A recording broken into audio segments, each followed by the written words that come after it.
Baik, Assalamualaikum warahmatullahi wabarakatuh. Salam kreatif, salam sehat selalu.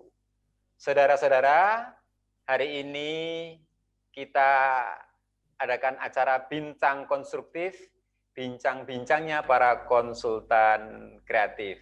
Acara bincang konstruktif ini merupakan salah satu acara di mana para konsultan kedepannya akan banyak berbicara tentang hal-hal yang konstruktif, hal-hal yang konstruktif, gitu ya, hal-hal yang kreatif untuk menyumbangkan ide, pemikiran, gagasan, dan lain sebagainya untuk kemajuan negeri ini, bangsa ini. Saudara, dalam acara bincang konstruktif kali ini kita akan mengangkat tema soal wisata. Jadi soal wisata ya, soal wisata yang berkaitan tentang wisata-wisata yang berbasis ekoturism, berbasis lingkungan dan lain sebagainya.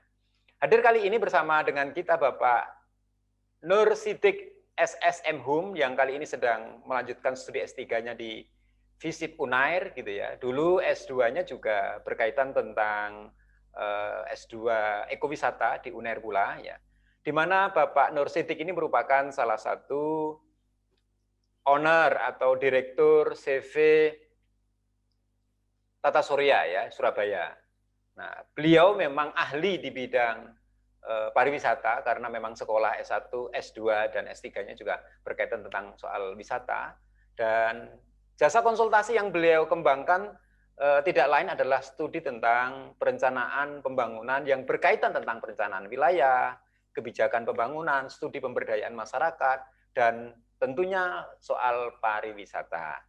Nah, Pak Nur Siddiq ini memang salah satu wakil ketua DPP Inkindo yang memang banyak membidangi tentang hal-hal yang berkaitan tentang studi tentang pembangunan ya, di setidak-tidaknya di Jawa Timur ini sudah melanglang buana, banyak karya-karya yang sudah dihasilkan beliau. Nah, kali ini kita akan mendalami tentang persoalan-persoalan yang berkaitan tentang wisata. Temanya adalah model pengembangan wisata desa berbasis ekoturism. Yuk, kita sapa dulu Pak Nur Siddiq. Apa kabar Pak Nur Siddiq? Assalamualaikum. Waalaikumsalam, Mas Sisa. Ya. Sehat? Sehat selalu ya Pak Nur Siddiq ya? Alhamdulillah. Alhamdulillah. Sampai sehat. Ya, salam kreatif. Oke, salam kreatif seperti ini ya. Ya, oke. Pak Nur Siddiq, terima kasih sudah berkenan hadir di dalam channel Bincang Konstruktif, konsultan kreatif. Ini memang channel dibikin untuk para konsultan kreatif untuk memperbincangkan tentang ide, gagasan, dan banyak hal sumbangan pemikiran agar kemudian ke depan yang berkaitan tentang perencanaan pembangunan ini lebih inovatif dan lebih kreatif lagi. Nah, Pak Nur Siddiq ini kan ahli nih di bidang wisata, sekolahnya juga studi tentang wisata gitu kan, apalagi S2-nya ini saya kira menyangkut soal kebijakan-kebijakan publik yang berkaitan tentang wisata ya. Nah, bagaimana sih sebenarnya model pengembangan desa ini, wisata desa yang berbasis ekoturism? Mungkin bisa dijelaskan. Oke, terima kasih Mas Isa atas kesempatan yang telah diberikan. Sebelum kita membahas desa wisata, mungkin kita sedikit mereview ya kondisi saat ini. Jadi perlu diketahui bahwa masa pandemi itu kan dimulai awal 2020 ya. Awal 2020, tepatnya mungkin bulan Maret ya. Sebelum masa pandemi, sebelum waktu yang tadi saya sampaikan itu kunjungan wisata di Indonesia itu bisa menghasilkan devisa itu sampai 20 miliar US dollar. Satu capaian yang cukup besar karena kan sektor pariwisata itu memiliki kontribusi terhadap pendapatan nasional. Ya. Bahkan sekarang ini menjadi andalan untuk pendapatan nasional, pendapatan daerah ya, wisata. Iya, betul. Lah, ketika pandemi, otomatis kan kunjungan wisata sangat signifikan turunnya ya, jadi sangat anjlok. Devisa yang tadinya 20 miliar US dollar itu sekarang hanya tinggal 4 4 miliar US dollar. Jadi sangat jauh turunnya. Ya. Ini karena kita itu tahun 2019 catatan yang sudah 19 ya. 2020. Nah, sekarang kan semakin ke sini kan semakin terpuruk. Jadi ini bisa mengancam keberlangsungan sektor wisata, terutama tenaga kerja sektor wisata. Di situ ada 13 juta, Mas Isa. Ada 13 juta orang yang bekerja di sektor pariwisata. 13 juta. Dan 32 juta sektor yang terkait dengan pariwisata. Ini kan sungguh mengkhawatirkan kalau ini akan terjadi terus-menerus seperti ini. Oleh sebab itu kan kita harus berpikir bahwa ini untuk bisa mensiasati ya, kita mencarikan solusi, mencarikan jalan keluar bagaimana ini supaya tidak terlalu terjun bebas. Betul. Nah, kita kalau kita mengacu pada rencana strategis Kementerian Pariwisata, Kemenparekraf dan Pariwisata dan Ekonomi Kreatif, yaitu pada tahun 2020 sampai 2024 itu ada 4 hal yang saya catat ya. Apa saja kira-kira? 4 sasaran yang ingin dicapai dalam rencana strategis itu. Jadi kita harus bisa meningkatkan nilai tambah ya. Jadi kita bisa meningkatkan nilai tambah dari sektor pariwisata itu. Kemudian kita bisa menyediakan produk wisata itu sesuai kebutuhan. Jadi kita harus bisa menyediakan produk wisata sesuai kebutuhan. Artinya dalam kondisi seperti ini kita dituntut untuk tetap bisa meningkatkan nilai tambah. Yang pertama. Yang kedua adalah kita bisa menyediakan produk sesuai kebutuhan. Artinya apa? Kebutuhan yang saat ini, kan kebutuhan pariwisata itu selalu menjadi kebutuhan ya bagi kita, walaupun di masa-masa seperti ini, di mana kita dilarang untuk bepergian jauh, kita dilarang untuk mobilitas kemana-mana. Tapi kan kalau kita ini menganggap sebagai sebuah kebutuhan, maka kita akan melakukan kunjungan-kunjungan wisata yang sifatnya lokal ya kan. Jadi mungkin setelah PPKM kita bisa melakukan kunjungan yang sifatnya lokal kan gitu. Kemudian yang diharapkan yang ketiga adalah bertumbuhnya investasi. Bertumbuhnya investasi. Bertumbuh investasi. Jadi dengan kemudahan investasi ya yang diberikan oleh pemerintah sebagai sebuah kebijakan di sektor pariwisata, maka diharapkan nanti sekarang mungkin kita menyebutnya milenial ya. Iya. Jadi banyak para milenial yang kita harapkan sebagai entrepreneur muda. Nah, itu bisa diharapkan untuk mengembangkan investasi di sektor pariwisata dengan kemudahan dari pemerintah untuk investasi tadi. Kemudian yang terpenting yang keempat adalah terlindunginya kekayaan intelektual bidang pariwisata. Ini menyangkut local wisdom ya, kearifan lokal, karena itu juga menjadi visi dari pemerintah di dalam sektor wisata. Jadi adalah maju, kemudian memiliki daya saing dan melindungi local wisdom tadi, kearifan lokal tadi. Itu yang menjadi tujuan kita. Nah, ini kan luar biasa sekali ya, bahwa kemudian 4 hal ini nilai tambah. Jadi harus mendapatkan nilai tambah, kemudian produk wisatanya juga sesuai dengan apa yang dibutuhkan. Terus kemudian bertambahnya investasi, terlindungi kekayaan intelektual, bahwa di mana kekayaan intelektual itu tidak hanya di kampus saja, bahwa kegiatan-kegiatan kemasyarakatan atau kegiatan-kegiatan pembangunan juga harus terlindungi. 4 hal ini, Pak. Ini kan saya kira kalau kemudian tumbuh dan berkembang saat ini kan mungkin itu bisa tercapai lah. Kalau kondisi COVID seperti ini bagaimana, Pak? Ya, sebenarnya kalau kita berpikir lokal ya, artinya dalam kondisi seperti ini mungkin kita dituntut untuk memiliki suatu inovasi. Mungkin kita mulai dari hal yang kecil dari lingkungan kita sendiri. Sebutlah desa. Kita kan terkenal dengan negara yang kaya dengan potensi wisata alamnya ya. Wisata alam yang di sana banyak dikenal, banyak memiliki. Dan ada di banyak desa-desa kan gitu toh? Betul.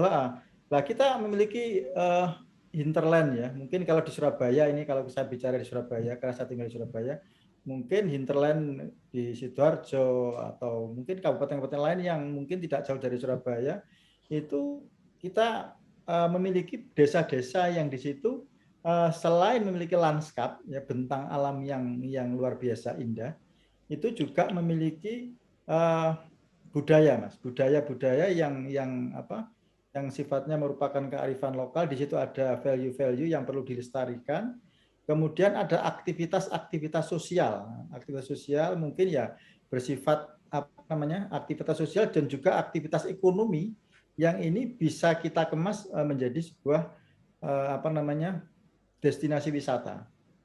Jadi wisata itu kalau dulu kan kita tahunya ya mungkin gunung, kemudian pantai kan gitu aja.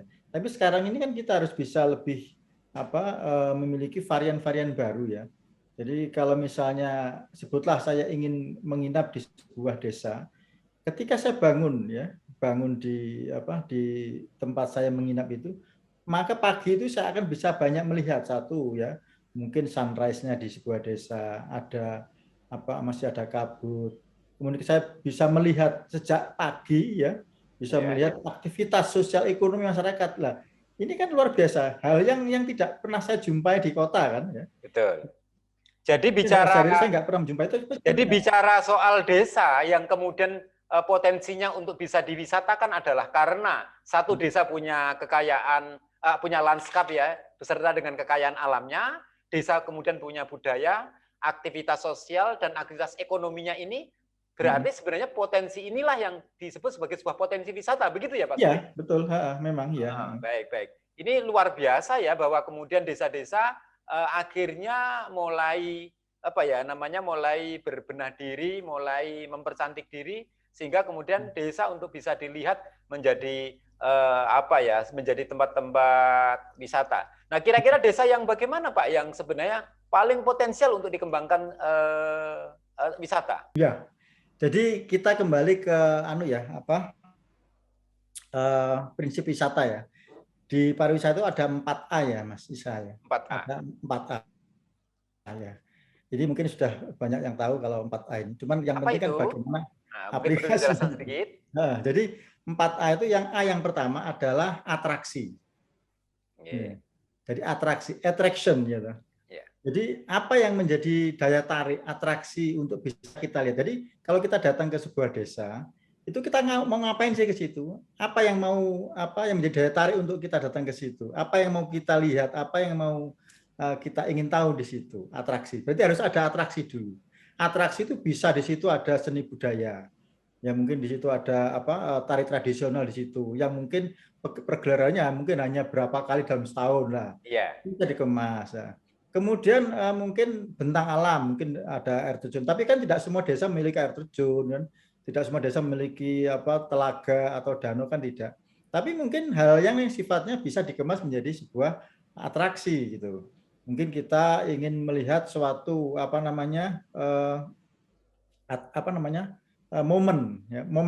momen tertentu ketika kita melihat matahari tenggelam atau sunset ya atau sunrise ya. Kita ingin menyaksikan sunrise. Di situ kebetulan ada sebuah angle yang bagus di sebuah desa itu. Kalau kita berada di situ itu kalau pas sunset atau pas sunrise itu di situ indah sekali lah. Berarti kan harus ada sebuah homestay yang menyediakan untuk wisatawan itu untuk bisa menginap di situ kan gitu. Oleh sebab itu yang kedua adalah aksesibilitas dulu ya, aksesibilitas. Aksesibilitas itu adalah prasarana ya toh, transportasi untuk menuju ke situ. Aksesnya mudah enggak di situ? Mudah enggak artinya jalannya bisa dicapai dengan kendaraan roda 4 atau roda 2 atau mungkin dengan moda transportasi umum. Jadi kalau menuju ke situ mungkin ya mudah ya, mungkin dengan kereta api terus kemudian ada moda penghubung yang lain. Artinya ada bisa kita bisa sampai ke sana itu dengan mudah gitu, tidak terlalu sulit gitu. Berarti yang kedua adalah aksesibilitas. Jadi jalannya bagus, infrastrukturnya, artinya kita bisa sampai ke sana gitu. Jadi orang tidak terhambat wah kalau gitu kita ke sana gimana, susah gitu. Akhirnya orang Ya. enggan untuk mencapai ke sana kan gitu. Jadi terjangkau lah ke sana, ada jangkauan alat Ya, transportasi dan lain betul. sebagainya nyampe Kita ke sana bisa lah. sampai ke sana kan gitu. Jadi kalau misalnya ada di balik gunung, berarti kita mencapainya ke sana gimana kan itu ya. Berarti harus ada dicari terobosan-terobosan untuk bisa mempermudah akses itu.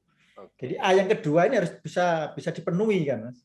Jadi setelah ada atraksi, misalnya ada atraksi matahari terbit, tapi susah mengaksesnya, berarti ya siapa yang mau datang ke sana kan gitu.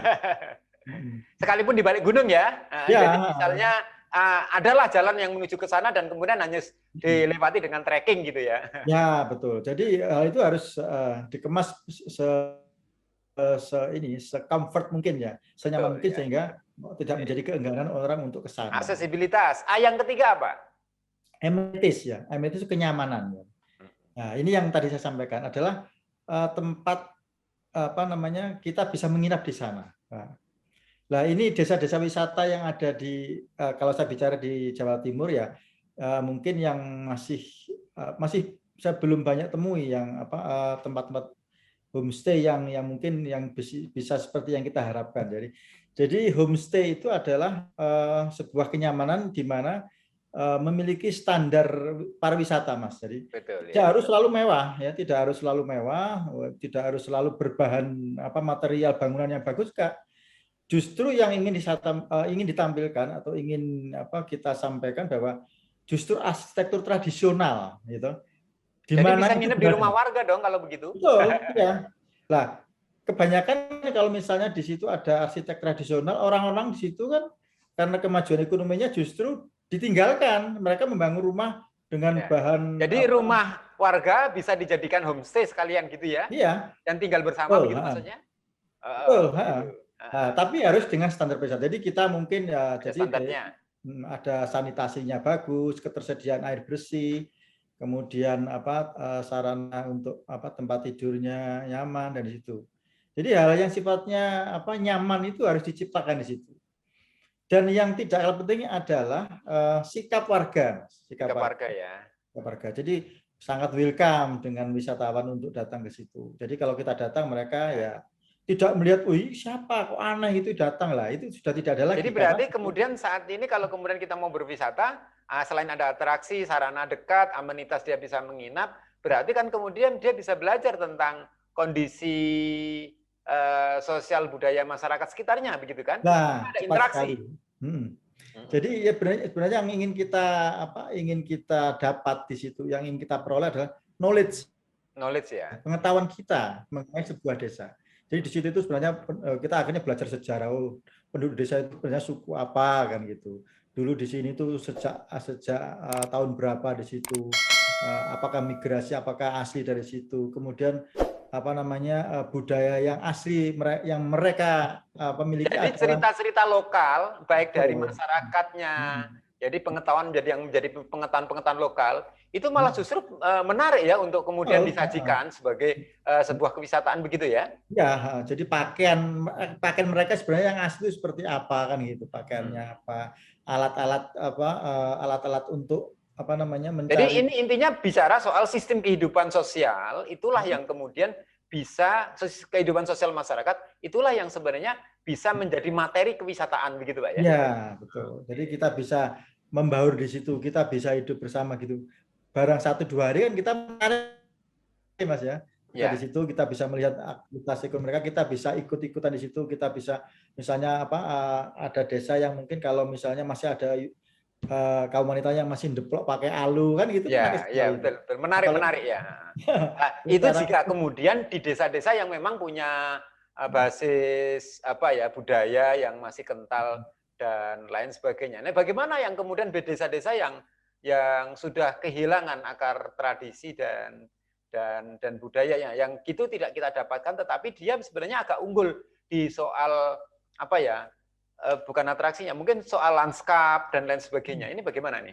Ya. Misalnya katakanlah lanskapnya bagus, tapi orangnya sudah modern. Ini bagaimana? Nah, jadi gini, salah satu atraksi kan lanskap memang ya. Jadi sebelum adanya suatu atraksi bersifat budaya, nilai-nilai lokal dan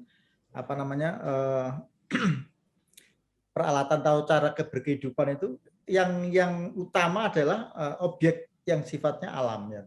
Jadi kalau misalnya di situ memiliki sawah kan, memiliki sawah berarti kan mungkin bisa dibuat bagaimana sawah itu bisa menjadi sebuah objek wisata kan gitu. Jadi bagaimana orang itu bisa tahu ya cara bercocok tanam itu ketika ada yang bercocok tanam. Kemudian pengetahuan-pengetahuan mengenai bertani itu juga bisa menjadi sebuah daya tarik. Kemudian ada sebuah apa yang untuk anjungan-anjungan atau dibuat semacam apa Balik, namanya kayak apa ya dibuat ya artinya kita balik, bisa gazebo dan lain sebagainya gitu ya, tempat-tempat sebagainya. untuk istirahat. Kita bisa menyuguhkan kuliner apa tradisional di situ. Jadi kulinernya diangkat juga gitu ya. Welcome drink-nya apa? Ketika orang dari situ ada welcome drink-nya, welcome drink yang memang benar-benar asli dari situ. Mungkin apa bisa dari apa namanya nira kelapa atau apa itu bisa dijadikan sebuah apa kuliner unggulan yang ada di situ. Jadi Nah, sebenarnya begini Pak Siddiq, itu kan kondisi ideal di mana memang sebenarnya kemarin-kemarin tumbuh dan berkembangnya desa wisata dan sekarang memang desa wisata menjadi prioritas untuk pengembangan wisata agar kemudian ada kemerataan ya, ada kemerataan dan meningkatkan wisatawan domestik maupun manca juga. Tapi ini kondisinya kondisi masa pandemik. Semuanya kemudian sudah pada terpuruk pada apa ya namanya pada gulung tikar ya. Jadi kayak nggak ada ide lagi, kayak nggak ada semangat lagi. Menyikapi tentang persoalan ini bagaimana Pak Siddiq? Ya, jadi kita kan menghadapi sebuah kondisi yang sama ya, seluruh dunia sama ya. Artinya yang kita hadapi adalah sebuah keadaan yang sangat memukul sendi-sendi perekonomiannya. Jadi di situ kita tidak bisa bekerja atau tidak bisa melakukan usaha seperti yang dalam kondisi normal, tentu ini bisa menjadi sebuah terobosan-terobosan gitu. Jadi dengan adanya keinginan kita untuk mengembangkan wisata di masa pandemi, otomatis ya kita harus bisa melakukan komunikasi ya dengan mungkin dengan OPD di pemerintah kabupaten atau kota yang ada di situ. Kemudian kita ingin mendorong hal yang sederhana. Jadi hal-hal yang paling sederhana, bagaimana bisa untuk menyelamatkan perekonomian terutama dari sektor pariwisata. Jadi hal yang sifatnya sederhana itu tadi. Jadi kalau kita datang, otomatis di situ kan ada uang yang berputar di situ. Betul. Itu bisa menyelamatkan teman-teman yang tadinya walaupun tidak bekerja di sektor pariwisata akhirnya bisa beralih ke sektor pariwisata gitu. Jadi mungkin sekarang kita tahu bahwa adanya penutupan mal itu akhirnya banyak tenaga kerja yang dirumahkan. Lah ini mungkin mereka juga berasal dari desa-desa di sekitar Surabaya atau di mana gitu. Nah ini nanti coba itu bisa dilakukan suatu pendekatan agar mereka nanti bisa sebagai tenaga kerja di bidang pariwisata, Mas. Jadi gitu ya. Jadi perlu ada komunikasi ya. Jadi perlu ada komunikasi dengan pemerintah daerah atau kemudian para investor yang lain untuk kemudian membangun kewisataan di desa agar kemudian mampu menyerap tenaga kerja yang semula di kota itu kan, kemudian bekerja di desa begitu Pak ya. Tapi konteksnya mungkin satu terobosan yang kemarin sebenarnya sudah disampaikan oleh Mas Menteri ya, Mas Sandiaga Uno itu adalah model pembiayaan P4, P4. Iya. Nah, apa itu? Public Private People Partnership. Oke. Jadi Public Private People Partnership. Jadi artinya di sini kan tadinya kan asalnya kan P3 ya. P3 People Public Private Partnership aja kan gitu. Yeah. Itu di bahasa Indonesia kan KPBU Mas. Yeah. Pemerintah dan perusahaan. Lah di bidang pariwisata, di sektor pariwisata itu ditambah lagi P-nya, people. Artinya apa? Di situ nanti masyarakat, masyarakat desa yang di situ juga ikut memiliki saham, Mas. Oke, iya. Jadi terobosannya ini ya, benar bahwa kemudian kalau seandainya mau mengembangkan di sektor wisata itu sebenarnya bisa menggunakan 4P ini ya, public private people partnership atau KPP, di mana siapa saja bisa melakukan investasi gitu ya. Investasi di bidang ini dan tidak tidak monopoli tertentu, misalnya pemerintah tidak, atau kemudian sektor swasta yang lain tidak. Jadi kalau mungkin dijabarkan begini, Mas Isa. Jadi di situ kan ada pemerintah, ada peran pemerintah, ada peran investor yang agak gede ya, yang punya duit besar, sama masyarakat yang mungkin di situ punya tempat, punya rumahnya aja kan ya. Ya, punya sarana rumahnya aja dijadikan homestay misalnya. Jadi masyarakat memiliki ini. Jadi investor swasta itu nanti membangun mungkin infrastrukturnya yang mungkin butuh dana besar ya, mungkin bisa menyediakan modanya atau bisa menyediakan, kalau mungkin antar pulau bisa menyediakan moda transportasi lautnya mungkin ya toh. Kemudian kalau pemerintah dari perizinannya ya toh, kemudian menyediakan lahannya yang mungkin diperlukan di dalam objek wisata tersebut. Nah, masyarakat di situ menjadi owner ya, sekaligus sebagai ya pramusaji ya, sebagai marketing menjadi apapun di situ. Jadi semua dilakukan oleh masyarakat dan dia juga memiliki gitu loh. Jadi mereka menjadi tuan rumah di desanya sendiri gitu loh. Jadi bukan hanya sebagai tenaga kerja buruh, tapi mereka juga memiliki investasi di tempatnya sendiri. Jadi itulah sebenarnya ingin dicapai. Jadi inilah yang disebut dengan public private people partnership gitu Pak ya, atau KPPU ya, di mana masyarakat juga terlibat baik dari sisi sumber daya manusianya, mungkin investasi apa yang dia milikinya, terlibat membangun kewisatan. Dan wisata yang berbasis pada public private partnership ini gitu ya, itu merupakan sebuah kewisataan yang berkelanjutan gitu ya. Sustainability tourismnya itu justru malah terletak ada di satu sistem ini ya, jika kemudian diperhatikan ya.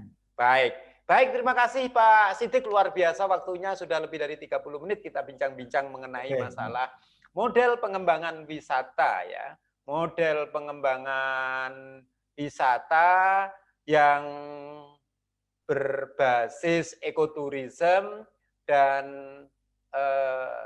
berkelanjutan, di mana ada beberapa poin yang tadi sempat catat bahwa sebenarnya kita punya banyak potensi kalau kita mau mengembangkan desa wisata, bahwa desa-desa itu apapun desa gitu ya.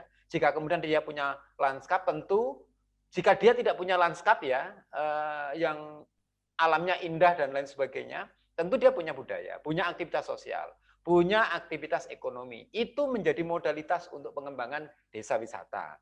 Nah, ketika bicara soal desa wisata, 4 hal yang tadi perlu diperhatikan adalah atraksi gitu ya, bagaimana atraksi di masyarakatnya, aksesibilitas, amenitas, dan lain sebagainya. Dan tentu ini akan menjadi poin dari pengembangan desa wisata. Yang terpenting bahwa kemudian pengembangan desa wisata ini tentu harus punya nilai tambah gitu kan, produknya sesuai dengan kebutuhan gitu ya, bahwa kemudian ada investasi yang kemudian masuk, dan pengembangan desa wisata ini harus dilindungi kekayaan intelektual. Jadi local wisdom yang terbangun sedemikian rupa harus kita jaga sebagai sebuah upaya untuk pelestariannya.